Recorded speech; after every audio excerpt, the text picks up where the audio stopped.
Amanda, James, and we've Tiffany, Blake, and Brandon, and I got that in one take. I'm very proud of myself without even looking at the notes. It's a privilege and a pleasure to have you on the show, and it's been a long time coming. Amanda, we'll start with you. You've got your hands full here. You've no radio mic, so you can say what you like. Right. Your hands full here with all levels, with incredible talent at different levels, and like everything in boxing, it's not straightforward, I'm sure. No, definitely not. It's very hard because you're going from the ground level to the top level. So like you're looking at all the little kids, trying to prepare them for their level. Then you've got the under 19s level, then the under 23 level, then the elite level. So it's like every level. Joined here by Tiffany, who's one of the standout fighters in Jobstown. She's just back from the Harringay Cup. Went easy, nice and easy. Easy enough. I just kind of came home with a big purple bruise on my face. You wear well though. It looks well. But it was worth it with the gold medal. So. You go about your business in the old-fashioned way, the old-school way. Is it easy, or is that something? Are you fond of the social media, or just prefer to do it? Yeah, I love the social media. I'm always watching the boxing on it. Like I have my own boxing page, and then I have like my personal page. When I'm on my boxing page, I like scroll for hours just watching all the boxing. I was only watching. The other night I was in bed and I was watching like top 10 upsets in boxing just for no reason. What was number one? I can't even remember. I think number 2 though was Andy Joshua and Andy Ruiz. But I can't remember what the first one was. It was an old fight. Probably Roy Jones in the Olympics, maybe? No, it was a professional. That was just a robbery. Yeah, it was a professional fight. I can't remember who it was, but it was like it was really old quality as well. I can't even remember the name of who it was. Brandon, quietest man in the place. That's Blake. Blake, sorry. I knew I'd get this wrong. Blake is the quietest man in the place. I believe he's the most composed, the calmest, no nerves. I can't help wondering, is that all just for show? Is it natural, or do you really just do it easy? Nah, it's easy. It's easy. And what's the best part? What do you like the most? How long are you at the boxing? 10 years. 10 years, and you're only what? 14. There you go, that's the trick. And who's the coach that you listen to the most when they give out the most? Who's the one you listen to? Don't be looking at them now. Don't worry about it. James. James is the one you have to listen to most. What's Amanda like when she's out? Can I answer that question? No, you're definitely not. I know better than that. You're that question. James, again, we're doing a bit of just an intro, I suppose, and in terms of the club, and in terms of the environment, and in terms of where you are, it's a hotbed for boxing, and it's probably, when we talk about clubs in Irish boxing, there's not many more right now, but people have been mistaken to look at it and think, oh sure, listen, it's all easy now, it's all, but this is many years in the making, isn't it? Yeah, no, 100%, and it is mad, the success that we've had, but it literally just comes down to the hard work that goes in, and then we are blessed, we have some like great fighters, all talented lads, like, you know, but they're a great bunch. Like we were saying, people have this perception of boxers that's all mean and rough and tough and stuff. Some of the lads we have are the nicest people you've come across in your life, but they have that talent, that dedication, and it's a great area, you know, it's full of great people and stuff, but like the lads here put in some shit, like over the summer, like yesterday was one of the hottest days of the year, everybody turns up the last 2 or 3 days, and it's great, like, the crack we have, we enjoy the boxing. Like we were saying, the club has grown big now, like, and we're doing really well, but that all just comes down to the boxers, the dedication of the boxers. Now the coaches too, but the group we have is a real special group, isn't it? Yeah, and that's built, that doesn't happen by accident. I mean, you can spot the talent, and as a coach you guys have to be able to spot that talent, but the real magic comes in letting it come to, I suppose, letting it blossom in its own time, because there was, as you know, probably one of the worst things you could do is rush a fella and throw him into it quick, and listen, you're going to learn that fairly quick. We've had some brilliant stories here off air. There's plenty of stories for you coming in the future, I believe. Yeah. It looks like you're going to have your own time, but when you lads look up to Brandon, your own journey, you're making your own way through it. When you're able to look up and you're able to see fellas like Josh, fellas like Ty, fellas like Adam, how important is that for a young fighter like yourself to be able to learn from them and maybe not get punched around too much, but to have them as role models as well? Well, it's actually great to have the lads down in the club. They kind of set the standard for where I want to put myself in the next 2, 3, 4 years maybe. But that's more or less the goal when you're looking at the looks of them. And for them to encourage you and to be able to, like, it's all the time, it's an everyday thing, whichever of them, or even with Sykes with Tiffany or the likes, and then it works down, it's a trickle down effect, because you have Blake here as well, I remembered your name this time, and you're able to, so it's not just all, it works across, and it's building more like, it's a family, isn't it? It's a boxing family. Yeah, and everyone can help each other. Like I can remember Blake learned from me, remember Tiffany, Josh Cloyd, they all just kind of work in its own unit. As we talked off there about there is no season because you guys are fighting, well, you're training all the time. You've got box cups this time, there might not be, I suppose, national competition, national leagues, but you've got Tiffany getting ready now to go up for the under-23s, is that right? Yeah. We've got it's non-stop, and if you box cup, you're going yourselves this evening, so it just doesn't end, does it? Never ends. Never ever ends. There's no cut off. We're 11 years open now next month. 22nd of July we'll be 11 years open. 2 years, take that out for COVID, so it's what? I mean, that sounds great. 9 years open, and we have never ever closed.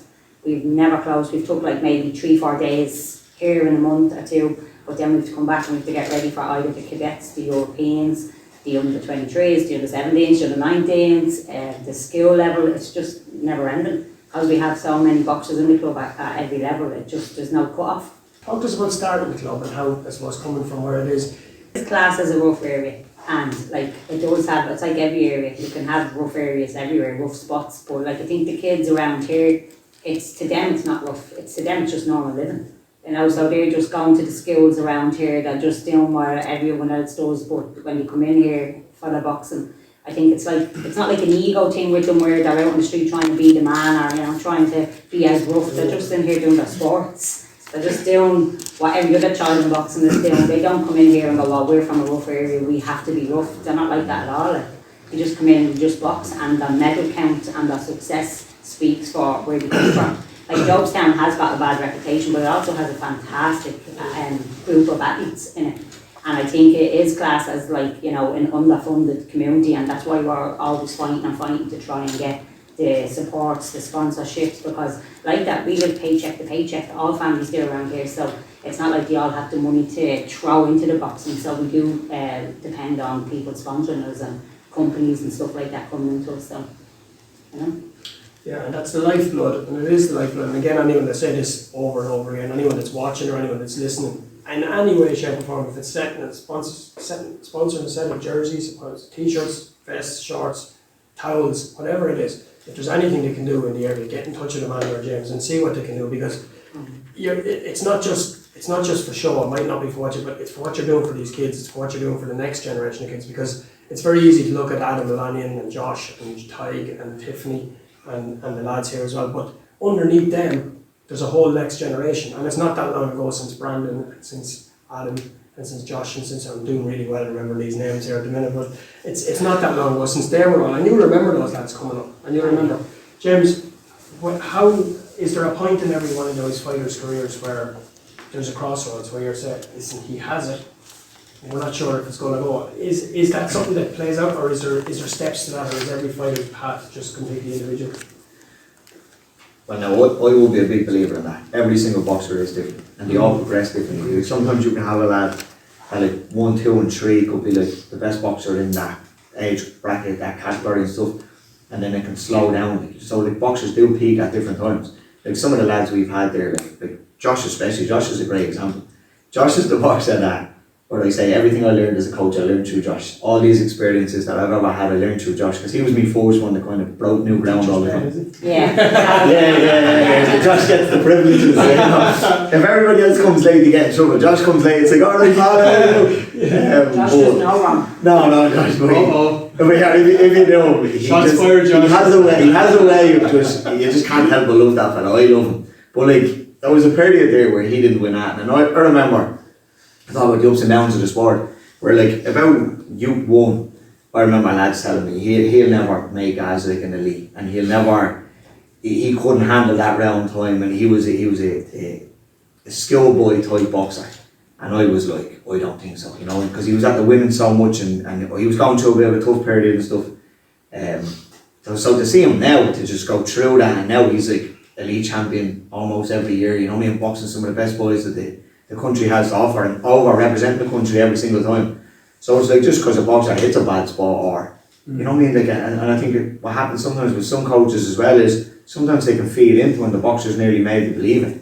So you'd be surprised, and like that lads at different age groups, like 17 and 18, you tend to lose them and stuff, but if you could get them to just see through that period there, and when the funding comes in, you get brought into the Jobstown, you're off representing the country, like, it's a massive thing.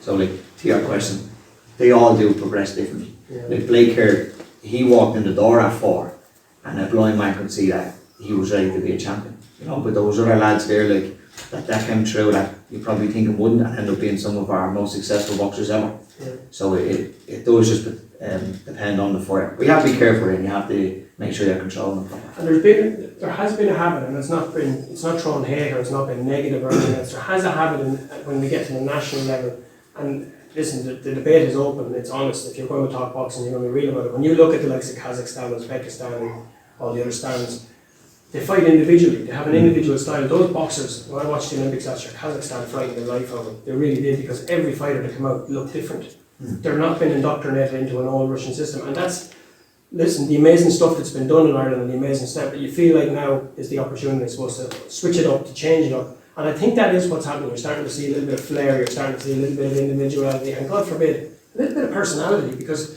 you girls and guys they have personality, and when that personality shines, that's what the nation gets through. We grew up watching Kenny Egan, we grew up watching Wayne McCullough. It was a good friend of mine now, and you go and watching Michael Caruth, you grew up watching all these fellas, and you didn't get to see much, but the lads that you remember are the lads that have a little bit of personality.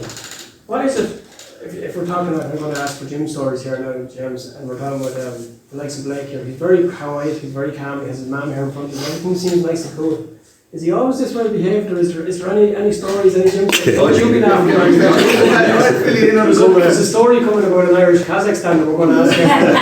So you don't be smiling too much. 100%. And like you're saying, where it's like that strict regime with training, no, we don't believe in that. Like every boxer is different. But like for the likes of Blake and stuff, don't let that quietness fool you, because when I tell you, see when he gets, like one of our older lads, Ryan Jenkins, when he shadow boxes, he makes a weird noise, right? He kind of goes, when he's punching.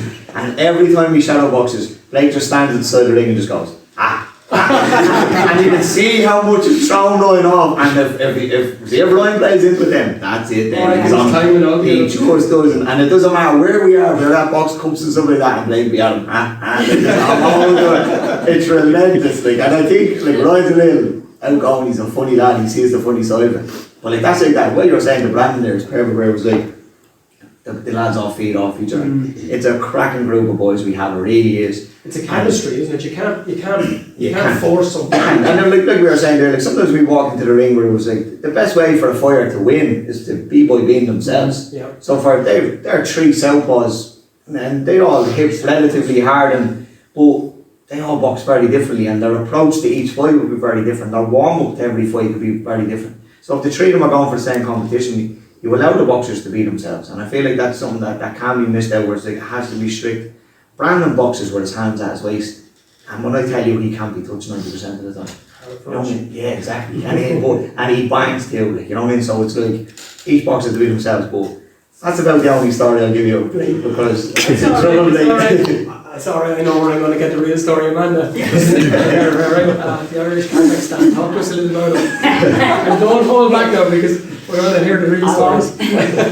Brandon went to Kazakhstan in January with a Dublin team, and they were putting photographs up, and he had all the Irish lined up and all the Kazakhstans. He blended so well. I'd say the Kazakhstan coach was calling him saying, no, you're on this side. He just looks like an Irish Kazakhstan, and I think we gave him that nickname, and we always said it about him, and then when he went over with them, the blend was just unreal, I swear. Brandon, when you go to represent, you're not just representing Ireland, you're representing yourself, you're representing your family, but you're also carrying the Jobstown Boxing Club with you. That's huge. Like, and again, we have Blake here, and we have Ryan probably, and all the other lads are looking at different times. You're representing them. Does that be in your mind when you're there, or are you just there for you in that moment, and the rest by being yourself and by being the way James and Amanda coached you? No, when I go away, like I try not to force anything. I'm gonna just let it happen how it is. Like I wouldn't put too much pressure on performing for the club or so it, like in that sense. But I just try and gain the most out of it. Like when I was over there, it's a different world over there. It really is. The food's awful here. Oh, it's dreadful. But I think I just smoked off the Snickers. That's all it was. Just Snickers. But now when you go to somewhere like that, it's a different world. Well, I was like trying to make a sponge, just soak absolutely everything up and bring it back and wherever I can add, I can add. And you come back then, and we see the welcome that Tiffany gets, we see the welcome that Adam gets, and we see the welcome again, a community that a lot of people look down their nose at. You see they come out in force, there's fireworks, there's car horns, there's people coming out in their hundreds, if not close to 1,000 people. That tells you how special, in a community where a lot of people will say, it's this, it's that, it's the other, they know how special it is and they know what this place is doing. So it's very important that people don't get past the cliches and get past all the stereotypes and see what's been done here. This is a very special. You're going to hear some of our interviews in a minute with the different fighters. We're not letting you away that often, Tiffany. Because, my name's Tiffany Spencer. I'm 6-time national champion. I'm national elite champion and European bronze medalist, and I've been boxing for 5 years. If I go to sparring, when obviously my mum will be in my corner with James for sparring, and we just kill each other. Like, I remember once I went sparring somewhere and I was against the girl a lot better than me, and she was baiting me, in fairness. Like, she was giving me a baiting, but I was trying my best, and I was like circling around, and I just heard my man giving out to me saying, stop getting battered. And then I came back to the corner. I was coming back, like, this happens so often. Like, I come back to the corner and then she's like, what are you doing? You're just getting battered. And I'm like, well, I'm trying my best, and then I'll just tell her to Honesty is the best policy. yeah, me and my man don't get along when it comes to the training sometimes. Like, we get along when I'm winning, but when I'm getting better around the ring, she gets very angry at me very quickly. that's something actually, you've come on to something really important there, because it's a conversation I have an awful lot would have had a lot with Geoghegan, Josh Warrington. Yeah, he sees it with a lot of fighters and their parents.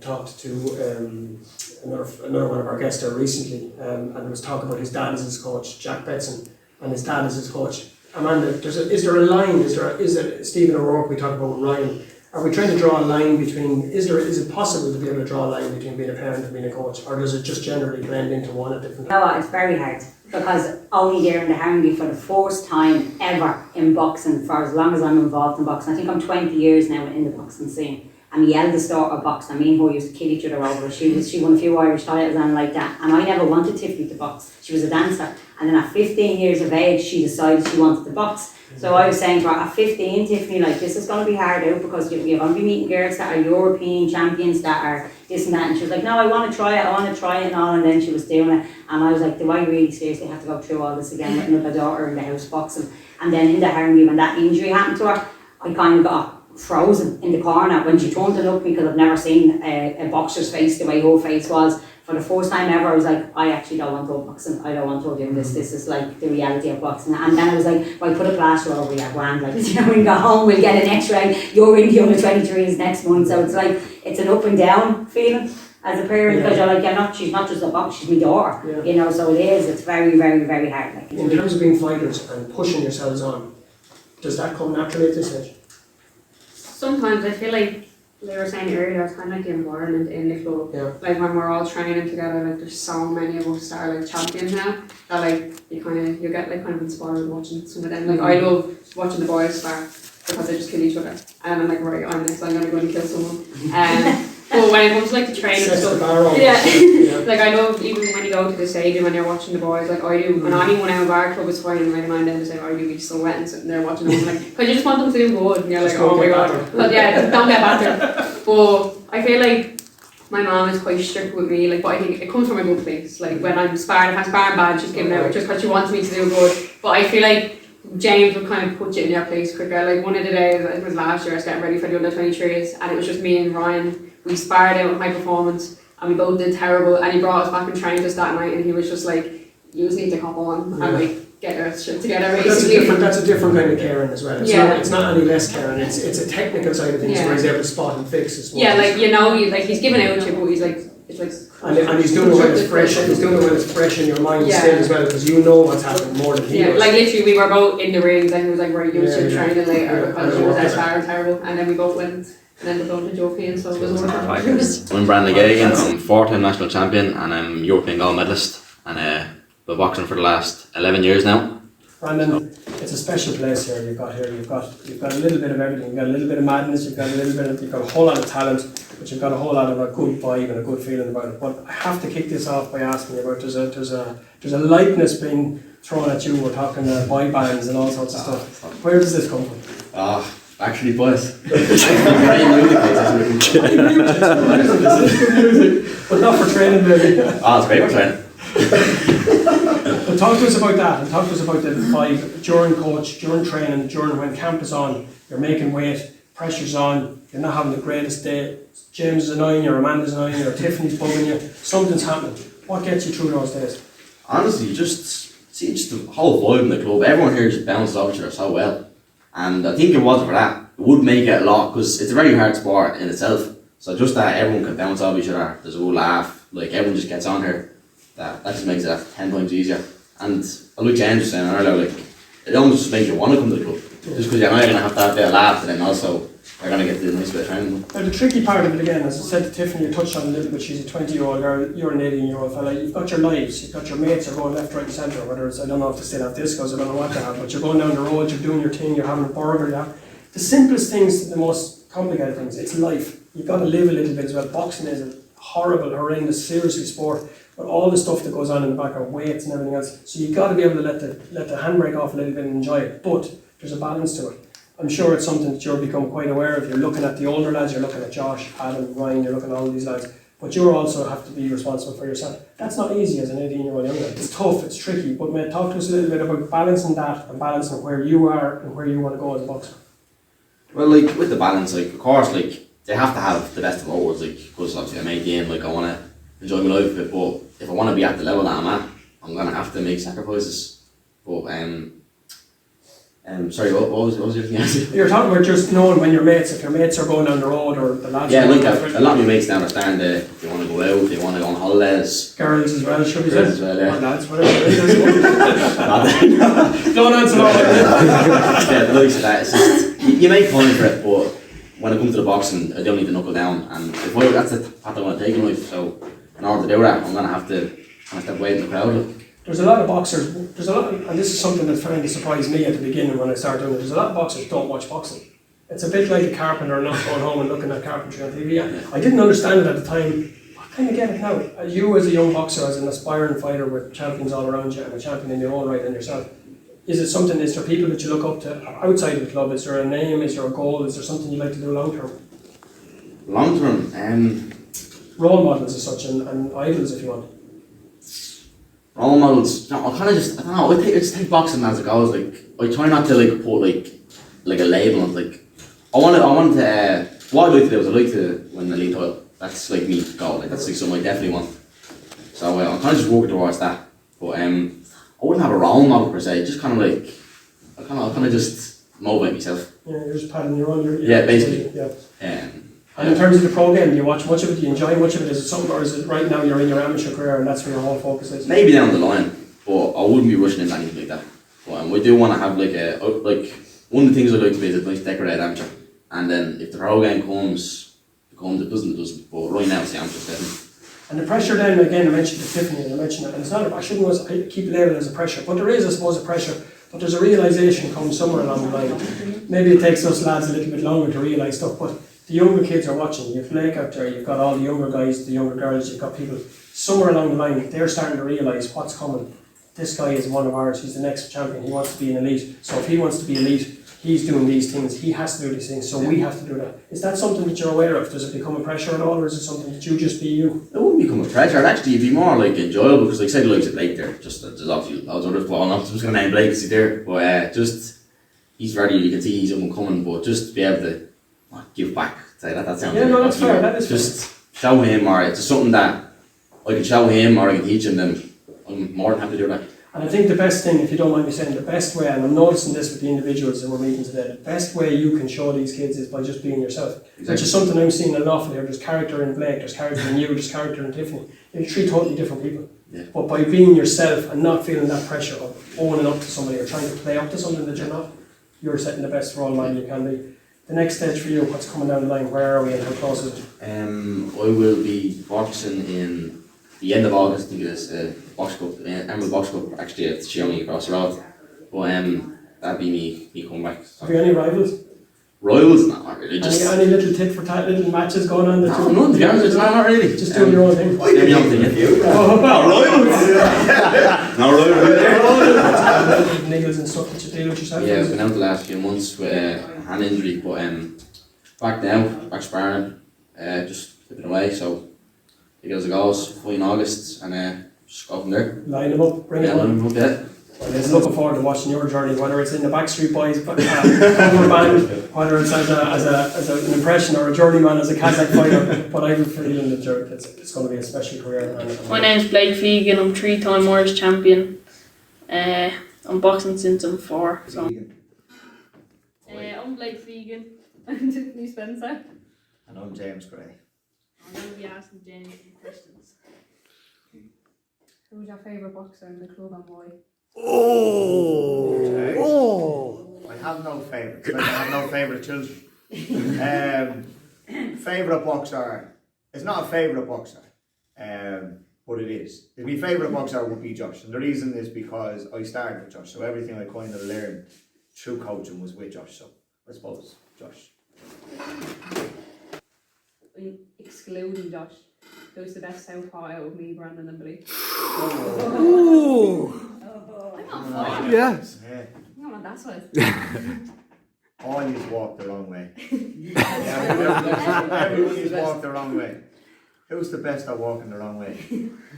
I don't know. Maybe, right, I'll do it this way. I'll go maybe Blake, because he's the youngest, so he can kind of watch use our bad mistakes and then hopefully make less. Yeah, but can Blake do He's this doing the today? exact same thing. But Brandon has thrown a punch where we slowed this punch down and we cannot figure out what he done.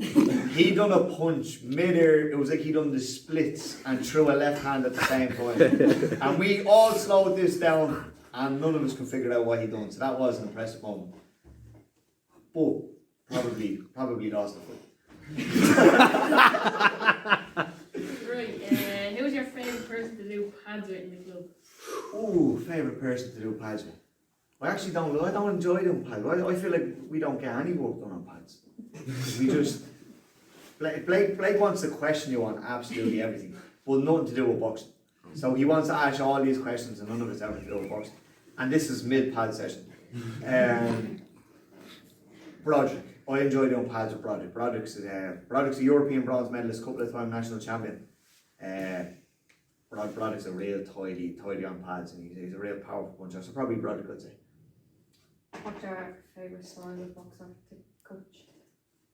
Favourite style of boxer to coach? Orthodox. I've had so many southpaws now at this stage that I'm actually finding southpaws easier. Favourite style? I don't think I have a favourite style. What's your favourite style in general? Like, what do you like? I don't know. I know he'll love this and hate this at the same time, because see, like with Ryan Jenkins has a very flashy style of boxing, and I coach him to be a lot more disciplined. But I do like the flash, like, you know, I like the chances he takes, like, from a fan of boxing. When I'd be watching him, I'd be going, oh, look at that, but then my coach's brain kicks in and I go, no, Ryan. But Ryan's just one of these where he's like, he's just, so probably that, but I don't know. That's a hard question. I don't know. What's your favourite song to listen to when you're in her training? Oh, that's easy. So, Michael Jackson, Wanna Be Starting Something. That's me go-to. Like, when I can't find a song, that's me go-to. That last part where I'm the same, that's every time. No, like, listen, that says in the kitchen when the kettle boiling, you know, then you put out the moonwalk. But on there, you know, I'll tell you a funny story. So, Ava Mahal, Vinnie Starr, I love Ava, brilliant girl, right? And we'd do the person trains and stuff, and we'd stick on the Michael Jackson and that. And then she went to see the Michael Jackson film, and her older brother boxers here, Luke, as well. And she sent me a video of our moonwalk right after the film. So she sent me the video, and then me, just because Ava's so innocent, I was just about to send her back a video of me moonwalk, and something in my head just went, oh no, don't do that, because if Luke, our older brother, gets hold of it, it's going into their group chat, and then I'm done forever. So that was it. Can I ask a few questions? Yeah. Right, I'm gonna go for Blake, right? Because Blake is making out like he's real quiet here. This is shocking. I just don't know what to say. What? I just don't know what to say. Right, what makes you so calm? What is it about boxing? Is it that like you're not bothered whether you win or lose, or you just like that? Are you like that in school? No, I'm not like that in school. No. Definitely not. You don't strike me as like someone that's like mentally, like I wouldn't say like, oh, I have to have that exam done. No. I just don't even think of them, but I don't know, like, it just happens, you just be calm and then, like, You just don't care about it. Does boxing come easy to you? Yeah and no. Yeah. Like, when it comes to training for a fight, they just normally train. It's just different. Right, so I make that walk to the ring so many times a year I couldn't even count, right? And I deal with like fighters' emotions and all this stuff all the time. And when we walked to the final of your nationals, like, it just felt like you didn't care in the slightest. And then when we were standing at the top of them steps, like I was saying about Josh, like, I just knew you were going to win, and it was like you just knew you were going to win as well. What is going through your head at that moment? Don't know, just get in and kill him. Just get in and kill him. And just win. Just win. Yeah, just win. So your game plan walking to that ring is just win. So for all the work we do in the world. So like, you don't care. Don't get back. Then when you're in the ring, don't get back. Don't get bad. Yeah. There you have it. There you have it, lads. Scoop. What's the most annoying thing James does as a coach? I know. We've got hours. Come on, Brandon, I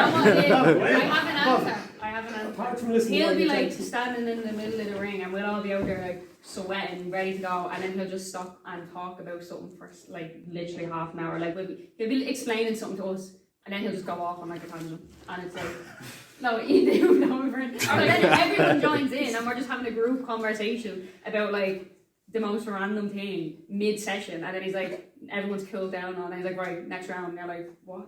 And James, same to you. What's the most annoying? Pick one of them. Pick any one of them. We can't talk about Josh because he's teacher's pet. So No, pick- Josh has no mistakes. What's the most annoying trait? You don't even have to name the fighter. What is one of the most annoying traits for you as a coach, or from any of the lads in the club or the girls? Is there one thing that just boils your piss, Yeah, or is there everything? there is. Oh, When am I on?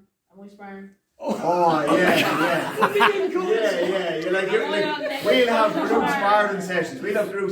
Lads. There could be about 100 people in the room, and you just get that one kid just keeps saying to you, Am I on next? James, and pulling your leg and doing this thing now when you're up on the ring. You're like, if you don't go away, you're not sparring here again. What annoys you the most about me, Brandon? Go on. Oh, I'll give you one. Right, go on. As he takes the mic. Hold on, just before we start this, He right, takes his top you off. asked all these questions, right, and they're all like, As soon as I go, what's the most annoying thing about me, they're all like, yeah, Right. you stand with So, we're shadow boxing, yeah? Yeah. 100 mile an hour, very high intensity. We pretty throw a 20-punch combination. Lads, no soft shit. None of that soft shit, lads. Pick it up. Too slow. Yeah, can't go any quicker. No soft shit, Brandon. No, he's like starting the day, like if you come in for training, and then like in your last spar session you got battered, and then he stops everyone. He's like, not naming names. This isn't about anyone specific. And then he'll start naming everything you did in this fight, and he's just staring at you while he's doing it. But he's telling the whole room, so now everyone knows that you were shit and got battered. We finish on a positive. Pick one good thing each. The best thing about Jobstown Boxing Club. The people really. I was gonna say, yeah, the atmosphere. Like, you come in and like it would be different than other boxing clubs. Like, you'd go to some boxing clubs and you'd be doing like a half an hour warm up, and like we'd come in, do a 10-minute warm up, the music be on, like everyone's talking, and then like compared to other clubs, it's just different. Yeah, I feel like everyone's very supportive of each other in the club as well. Like, we all get along so well. But I think it's because it's just been the same group of people for so long. Like, everyone's been in this in the club since our babies. So Yeah. we No, all kind of- even when we walked in the door, yeah, like, we all kind of you can grew up feel in it. the club as well. Even when I wasn't part of it, like, I was always in and around the club, so I kind of just grow up where everyone says, always just support each other. And can I equally. And can I just dig that a little bit, Amanda, and I want to leave this to you, Pete, but Amanda, for you to stand there and hear that from somebody who has started this place from scratch, that must be a very special feeling. Ah, it is. It's a weird feeling. And James, like, it is. I mean, because listen, we've been around, and look, I'm biased. I love boxing, so I'm going to go into the worst place in the world. And I'm going to find a million positives about it because it's boxing, because it just has its flaws in me. But there's vibes and there's what about it. From the minute we walked in here today, you could get this buzz, you could get this togetherness. There's a relaxation, there's a comfort. But to hear your fighters say something like that must be special. Ah, really? No, it is. Like, yeah, look, you put a lot of time into the lads, and yeah, it does come with its sacrifices as coaches. Like, and I think it can be something that's forgotten as well. Is like the sacrifices the boxers make, but the coaches in terms of the other lads as well. Like, all the lads, they work, they have their families at home. Like Brandon's father is is a dedicated coach. He works, he has 2 kids, he has a wife, I'm sure is giving him grief at times. But to come in then, lads, and to know that, like, I mean, we're having the crack and everybody's enjoying it and you're having a positive impact on people's lives, like, you know what I mean, and we're the ones kind of spearheading that. It's not something that, like, we're trying, it comes with the territory, I suppose. It comes with what we do, like, so it's like, we try not to dwell on that too much, but I'll tell you, like, the other day I got a text message. We were out with the kids and it was probably one of the days we had a sparring session and it was like a long day and it was a hard day and you kind of have one of them days, like, forget boxing, one of those days. And then I got a message off one of our ex-fighters, and believe he never won a fight. He was a lovely uncle now, he never won a fight, and he texted me and he sent me a message this long and he was like, what you've actually done for me in my life, like outside of boxing, like, in the character, like, a man did, all the coaches, not just me, like, all the coaches, what you've done for us, and you just don't realise the impact you're having on people's lives in the estate. And he's just basically said he couldn't thank us enough. And that just kind of makes you go, because it's a part of it, like the medals and everything is great, but when you look at something like that, you go, I mean, It's much better than the medals because Isn't it? you know you've impacted someone. yeah, and it's a part of the sport you don't necessarily think about, you know what I mean? So it's kind of just like you're kind of looking at it a little bit shell-shocked, I suppose. Right. So you guys have a small working group here that are doing things, whether it's your coaches, whether it's, I'm sure, your parents, your fighters themselves are running. It's all go all day, and there's no getting away from it because it's your home. It's where it is. Yeah. It's incredible. It really is special. And when you look at it on a national level, then you see them starting to go to the next level. You're seeing the lads going. That's something else. That's another level. Is that something from your own experience? You know, I suppose I'd always be biased and say the club, whether it's football or whether it's boxing or whatever, it's the club is where it all happens. The club is where, but when you go to that next level, how is it? Is it something you're conscious you're representing? You're bringing that onto a bigger scale, or is it just you're just being yourself and you're bringing your fighters are bringing your style as well? Yeah, like obviously you start from the club level, and obviously when you get brought on then to the teams, you expect them to be at a high level. And you know, sometimes with success, obviously all that stress comes that the boxer himself as an individual feel like, I don't want to let the club down. Rather, we want them going into these teams knowing how good they are, knowing what level they were boxed at to get to that level. So we want them in as an individual rather than you're in there as part of a big team. You have to have the big team. You know, if someone medals and you don't, that's not the end of the world. Yeah. You know, we want them to be individual, and it's always been that way with us. Like James, as he said, he treats them all absolutely different, and we don't want them going in there under the stress of like, I'm Josh Lanyon, I have to win. No, you don't. You're human. You know, you are human, and you do come from a club level, and you've got to where you've got to enjoy it. You know, people get a better boxer. A happy boxer is a better boxer. Last but not least, I suppose the thing that I remember talking, and I don't like talking lads boxing, girls boxing, because to me it's all boxing, but I've probably had to adjust my style a little because it's just as important. It is important. I know you're not differentiating and you're not, I suppose, putting a slight in any way, shape or form, but it's important to give the girls their own right as well. Coming from a time in boxing when I remember talking to Dana, Casey, the girls when they were breaking through into that senior setup, and it was the door was just really open. There was the generation after Katie, and Kelly was doing what she had done, and Kelly McLaughlin was there, Grania was pushing through. As a mother of daughters and as having your own fighters, as a dad of 2 girls myself, you've seen the change. You have seen the change, but you say yourself it's important when you see Tiffany fighting and she's smiling here. I don't know what way this conversation is going to go, but I suppose the fine line between them, but it's changed, hasn't it? For female athletes now, it's big, the doors are open, and it's like we're here now, let's see where it goes. It's exciting times. Yeah, we've always had a large team of girls in our club. We've probably had the most team of girls when it comes to teams of boxing, because at one year I think we had 11 female Irish champions, and it was when my eldest daughter boxed, and like the level was starting to rise. And actually, as you say, with Dana beat my daughter in the cadets, my eldest daughter, on a 3-2 decision. And I didn't know that, by the way. yeah, Sorry, Dana beat my daughter in the cadets, and it was then when I kind of realised like the level of female boxing is actually, the bar was rising with them, and they're really going to have to get out and start really pushing hard. So we just decided to start sparring them with boys, and you know, starting to get them, because in girl boxing, female boxing, like you can get a female boxer that's really, really rough, and you can get a female boxer that's really, really timid and girly, and then when you step in the ring against that roughness, then you're saying, right, we need to pick this up a bit. Like, so we used to spar them with boys. Now Tiffany spars with boys all the time, and we've Ella Lanning, we've Ava Mahal, we've Lexi Mooney, we've Gabrielle Mongan, we've got absolutely loads of females, Chelsea Cody, we've loads of girls now, and we had a load of team of girls, so it's kind of like they've brought us to that level. But trying to find sparring for them can be really hard, because not every club in Ireland will have a load of girls, you know, so you're left with having to put them in with all the boys. So the level of female boxing is at its highest now, I think. It really is. Yeah, Before we let you go, Amanda, you're racing down the road. What's I suppose the near and far? What's next? I suppose in you guys from the club point of view, and then you'll be starting to gear up again towards the nationals, the leagues, and everything that's going to start. But what way is the calendar looking for you from now on? So we have a stacked calendar, as always. We have a lot of the Europeans and we have the elite Europeans coming up, and I suppose the plan is just to try and stay on the success that we have. Like, we've been a successful club since the day we opened, so to us now it's just coming natural to us. You know, we have the highs, we have the lows, we've lost as much as we've won, so we're just trying to stay on that level of success and make sure that the boxers stay happy in their boxing and just keep them in it.